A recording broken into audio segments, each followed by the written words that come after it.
After an enchanting evening by the meadow and a rainy yet magical night beneath the towering giants of the Sierra Nevada mountains, it's now time to seek our final camp in this breathtaking wilderness. I'm always captivated by the history of the places I explore, and the Sierra Nevada mountains are no exception. Just look at these massive boulders. They are silent witnesses to the region's dramatic glacial past. Carried and deposited by ancient glaciers, these stones are scattered across the valleys and mountains, helping to shape the rugged terrain we trek through today. While the Sierra Nevada were formed over 100 million years ago, it was the ice ages and glacial movements that carved out the striking valleys and distinctive features we now admire on our journey.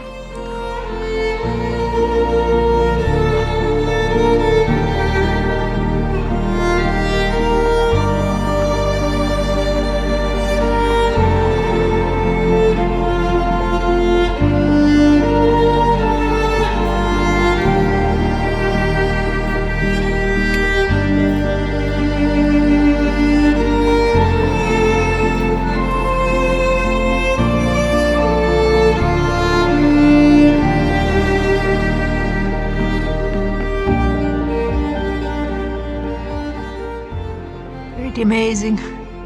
This whole meadow back here. I guess I would have never seen it if I had just found the path that I wanted to take. It's so cool. There's running water here to filter.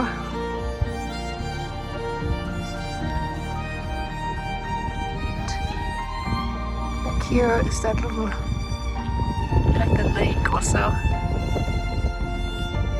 That one was not easy to get to. It was all marshy around it, so I wouldn't want to try to filter water from there because it's just hard to get to the water's edge.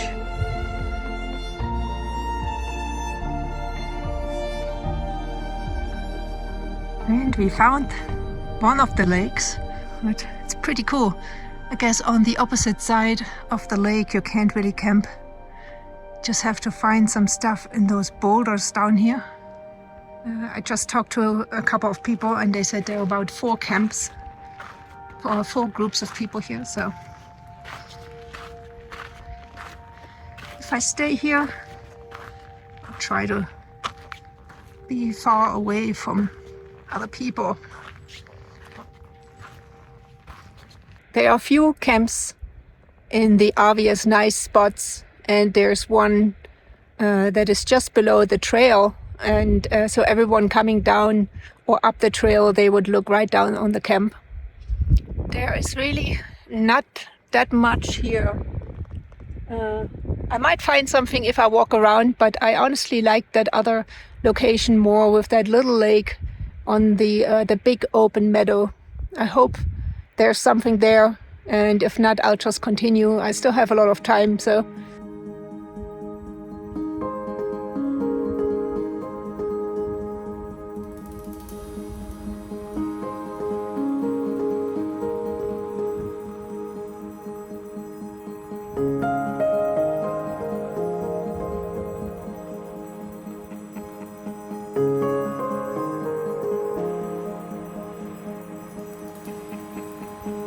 So around this one lake here, up the hill, past that little waterfall, and it should be like right here.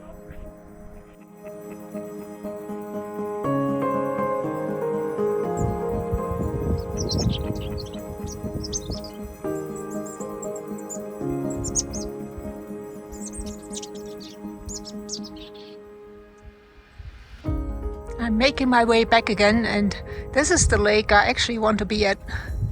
It has just this big open space, this beautiful view, and I hope there are some spots. Getting a bit closer now. The trail is going far around it first, but it should end by the lake because I see several people there. It's beautiful here. I like this a lot more than the kind of enclosed space from the lakes up above.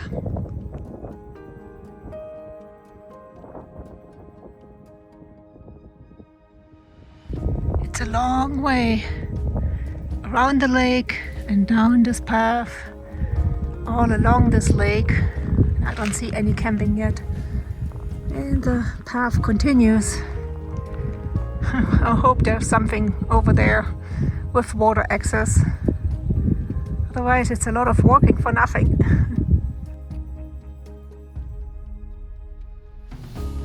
I found our last camping spot for the night. It's pretty close to water. Hopefully I can actually get down there to filter it. It's a little bit close to the trail. There's going to be people coming by here that are still just hanging out or walking. I hiked up the trail a little bit to see if there's a creek or maybe another lake up here. There's nothing, there's just rocks, lots and lots of rocks. So yeah, I don't see any way of camping up here. There's no water.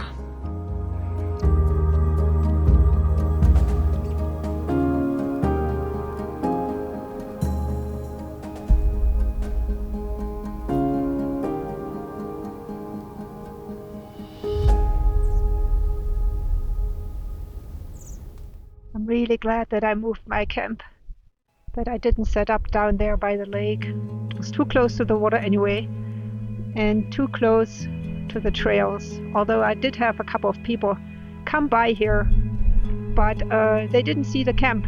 The path was too far away. So yeah, this is gorgeous. It's tucked away behind this rock there. It's getting a lot of wind today. Yeah, it's pretty amazing, this place. Every place we've camped at so far, and I guess it's the last camp here, so I'm really happy to be here, to have found a really cool place for my last night.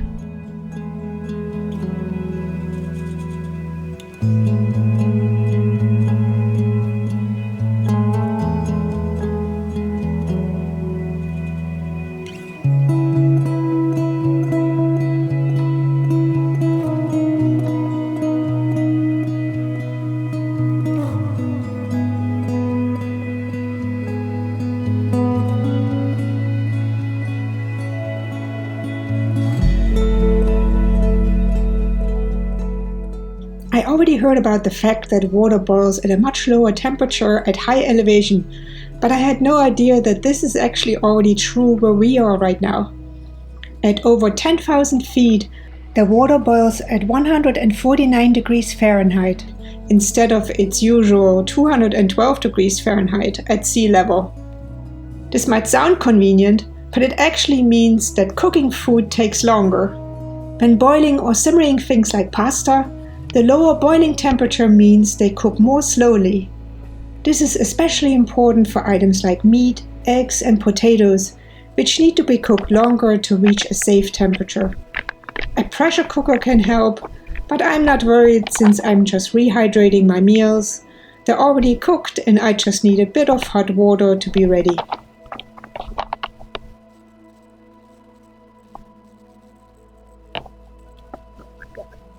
Every time. I have complained about this in my gear review video for the jet boil. It's the only thing I don't like about it, that the top always comes off and I almost burned myself. Looks delicious.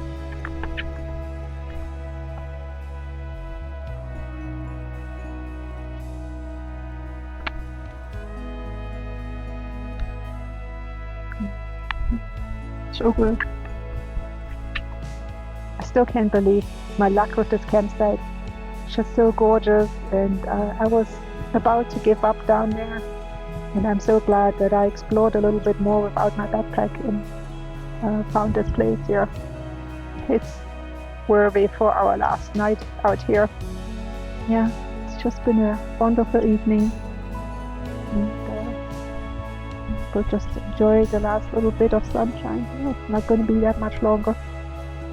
And, I have some astronaut ice cream here in a bit. So good.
put all of my clothes into the bag that I use to blow up the sleeping pad, and everything fit really well.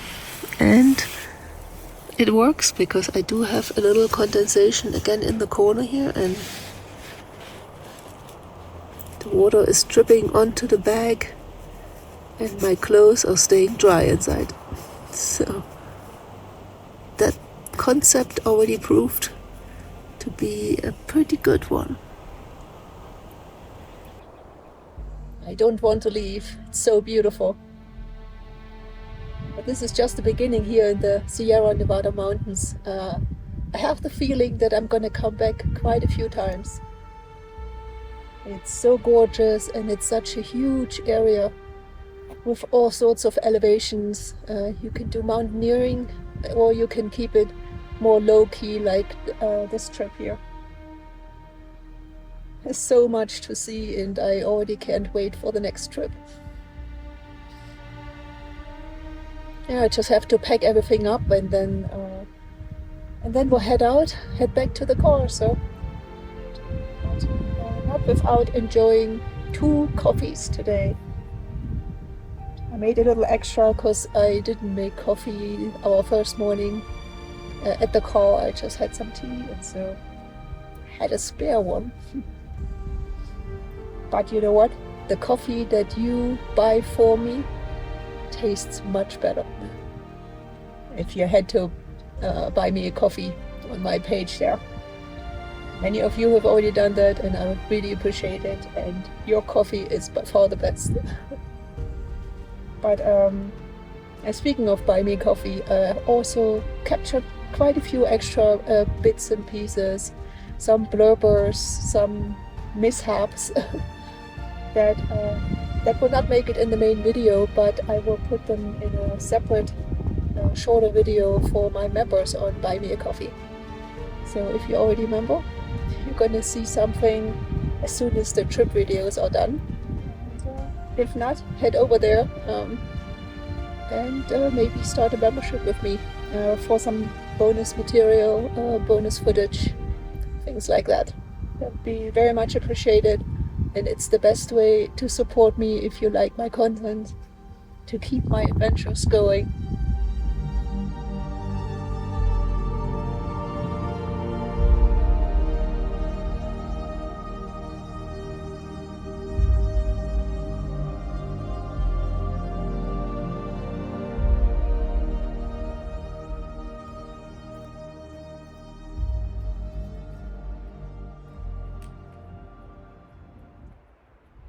Behind this boulder there, I was gonna have my camp, and then I moved up on this little hill here. Somewhere up in there is where we camped.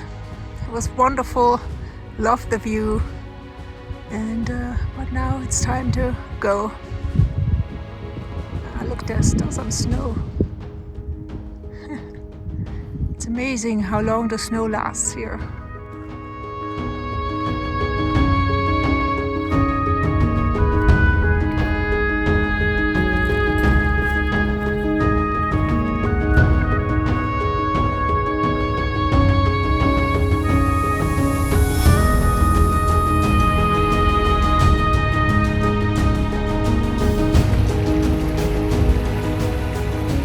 Time to fill up my water again.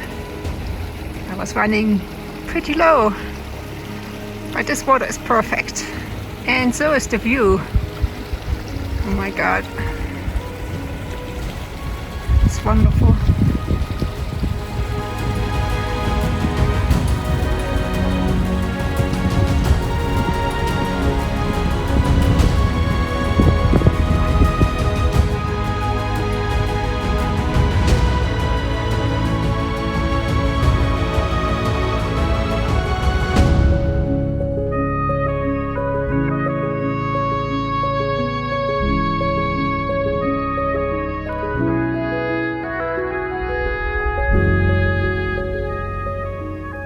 The meadows of the Sierra Nevada are more than just beautiful landscapes teeming with diverse plant life. They are the lifeblood of the region's water system. Acting like natural sponges, these meadows absorb snowmelt and rainfall, storing it in their rich, spongy soils. Throughout the year, they gradually release this water, helping to regulate the flow of streams and rivers, especially during the hot, dry summer months. This slow release of water not only ensures a steady supply for the plants and animals that call these meadows home, but also supports the health of the entire downstream ecosystem. Without these meadows, the rivers would surge and dry unpredictably, throwing the delicate balance of nature out of sync.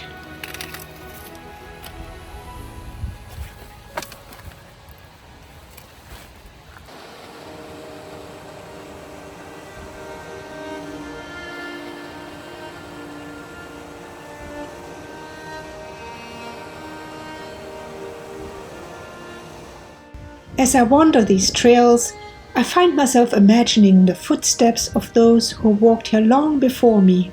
The Cottonwood Lakes Trail, for instance, once wove through lands cherished by the Paiute and Shoshone tribes, from the lofty peaks of the Sierra to the arid desert floor, using the high passes like Cottonwood Pass as crucial trading routes. They transported precious goods such as obsidian, acorns, and pine nuts, maintaining a network of trade and cultural exchange. With the onset of the gold rush in the mid-19th century, miners and prospectors eagerly followed these ancient trails, hoping to strike it rich in the rugged Sierra Nevada. They traced the same paths once tread by the Native Americans, driven by the promise of gold and new opportunities, altering the landscape and history forever. Today, the Sierra Nevada is both a breathtaking getaway and a vital research site for scientists. Geologists and climate researchers study its geological deposits to uncover the region's ancient history and understand the impacts of climate change on alpine and glacial environments. These deposits offer crucial insights into the past climates and how the region's ecosystems are adapting to a changing world.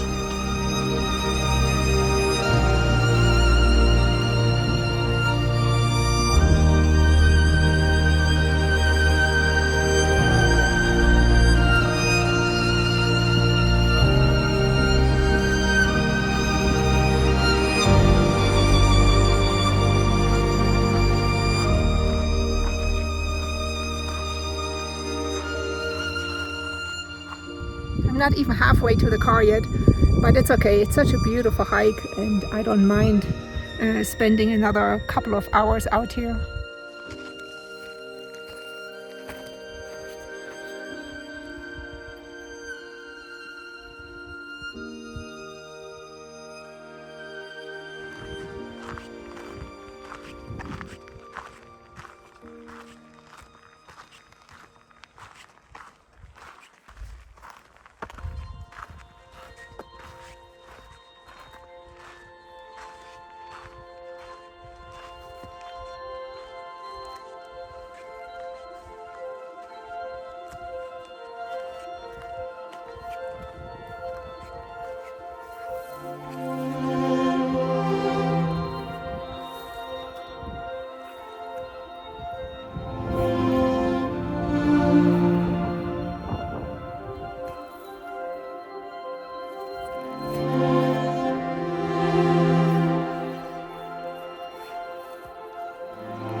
That was pretty fun, wasn't it?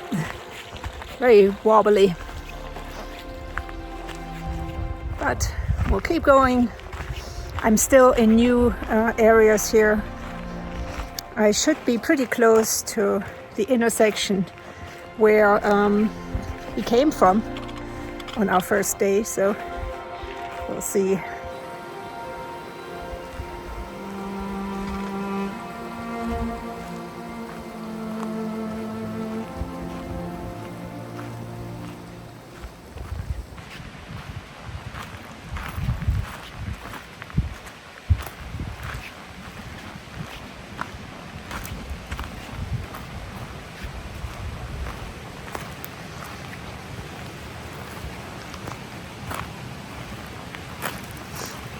It's very interesting. Hope there's no one in there. No.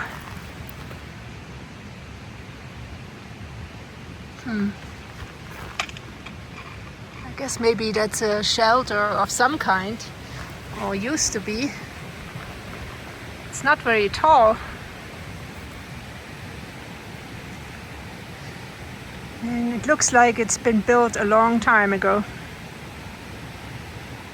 So who knows? If anyone recognizes this and knows what this is, let me know. Oh, I almost missed you. Oh, what a beautiful mushroom. Very cool. We have found our path again. Now we just have to go back this way for a good ways back to the car.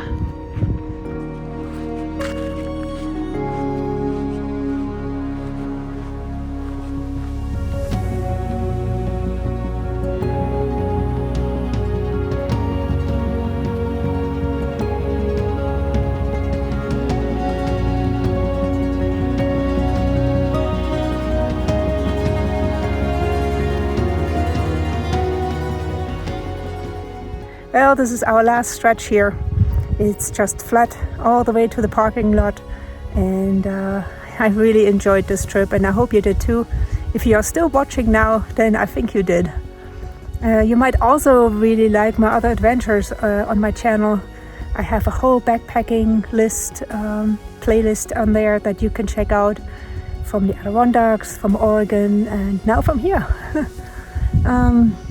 But yeah, it was wonderful. I loved our camps, I loved the hikes and all the beautiful things we saw along the way. And I really appreciate you guys watching all the way to the end with me and sticking around until the end. But I will see you on my next adventure, and I hope that you have some amazing adventures yourself. Take good care, my friends, and I will see you soon.